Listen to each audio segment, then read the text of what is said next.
ముందుగా ఏటీవీ న్యూస్కు స్వాగతం. భద్రాచలం గిరిజన సంక్షేమ గురుకుల బాలికల కళాశాలలో ఈరోజు ఉదయం అల్పాహారం కోసం సుమారు 600 మంది విద్యార్థులను కోసం వండిన 80 కేజీల కిచిడి అన్నంలో పురుగులు రావడంతో తినకుండా వదిలిపెట్టి క్లాస్ రూమ్కు వెళ్లిన విద్యార్థులు పురుగులు వచ్చిన మాట వాస్తవమే, మళ్ళీ విద్యార్థులకు అల్పాహారం సిద్ధం చేస్తున్నాం అని తెలిపిన ప్రిన్సిపల్.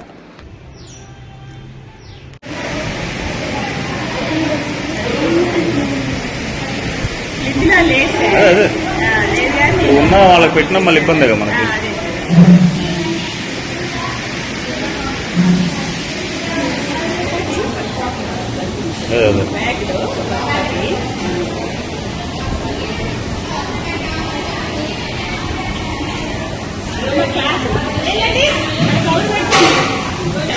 వేసుకుంటారా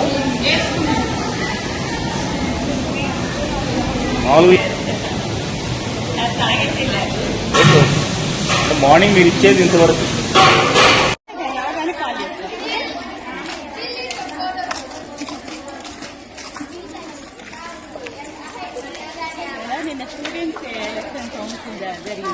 మేడం పిల్లలు ఈరోజు మార్నింగ్ అసెంబ్లీలో ఓటు ఉండే ప్రమాణ స్వీకారం ఉండే. అదేలే.